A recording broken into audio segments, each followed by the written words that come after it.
দর্শক, চট্টগ্রামে পোশাক কারখানার শ্রমিকদের মাঝে সংঘর্ষের ঘটনায় আহতদের চট্টগ্রাম মেডিকেল কলেজ হাসপাতালে চিকিৎসা দেওয়া হচ্ছে। সেখানে আছেন সহকর্মী আকরাম হোসাইন। আমরা সরাসরি যুক্ত হচ্ছি আকরামের সঙ্গে।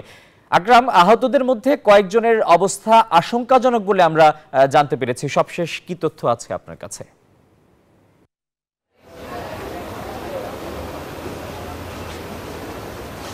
ধন্যবাদ আসিফ। আপনি যেমনটি বলছিলেন, যেই চট্টগ্রাম ইপিজেডের শ্রমিকদের যেই সংঘর্ষের কারণে যেই রণক্ষেত্র পরিণত হয়েছিল, সেখান থেকে শ্রমিকদের কিন্তু চট্টগ্রাম মেডিকেল কলেজ হাসপাতালে ভর্তি করা হয়েছে চিকিৎসার জন্য। এখানে বেশ কয়েকজনকে কিন্তু গুরুতর আহত অবস্থায় ভর্তি করা হয়েছে এবং তাদেরকে সেভাবেই চিকিৎসা সেবা প্রদান করছে হাসপাতাল কর্তৃপক্ষ।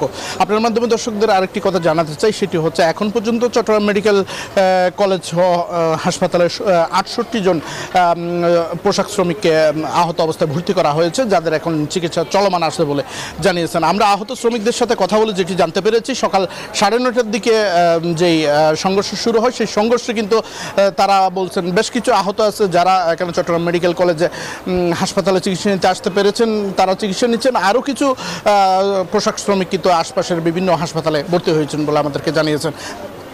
আমরা আইনশৃঙ্খলা রক্ষাকারী বাহিনীর সাথে কথা বলেছি। আইনশৃঙ্খলা রক্ষাকারী বাহিনী আমাদেরকে যেটি জানিয়েছেন, তারা খবর পাওয়ার সাথে সাথেই কিন্তু ঘটনাস্থলে যান, ঘটনাস্থলে গিয়ে পরিস্থিতি নিয়ন্ত্রণে আনেন এবং এখন পরিস্থিতি একেবারেই স্বাভাবিক অবস্থায় আছে, এখন কোনো ধরনের ঘটনা নেই। তবে আজকের যেই ঘটনাটা ঘটলো সেটি হচ্ছে এটি দ্বিতীয় দফায় সংঘর্ষ। এর আগে গেল বুধবারে চট্টগ্রাম মহানগরীর ইপিজেড এলাকায় পোশাক শ্রমিকদের বেতন ভাতা বৃদ্ধি সহ নানা দাবিতে কিন্তু আন্দোলন চলছিল। তখন রাস্তা পারাপারের সময়ে একটি কারখানার শ্রমিকদের সাথে অন্য একটি কারখানার শ্রমিকদের বাকবিতণ্ডা হয়, এরপরে সংঘর্ষ হয়। সেই সংঘর্ষ কিন্তু সেদিনই মিটমাট হয়ে যায়। কিন্তু আজকে শনিবারে যখন তারা আবার পুনরায় কাজে যোগদান করে, এর ওই বুধবারের ঘটনার জেরেই কিন্তু আজকে পুনরায় আবার সংঘর্ষ শুরু হয়। সংঘর্ষ শুরু হওয়ার পরে কিন্তু দফায় দফায় লাঠিসোঁটা নিয়ে এক পক্ষ আরেক পক্ষকে হামলা চালায়। পরবর্তীতে আইনশৃঙ্খলা রক্ষাকারী বাহিনী গিয়ে সেই হামলা পরিস্থিতি নিয়ন্ত্রণে আনে। এখন পর্যন্ত আমার কাছে ছিল চট্টগ্রাম মেডিকেল কলেজ থেকে পোশাক শ্রমিকদের সর্বশেষ অবস্থা। টিপু।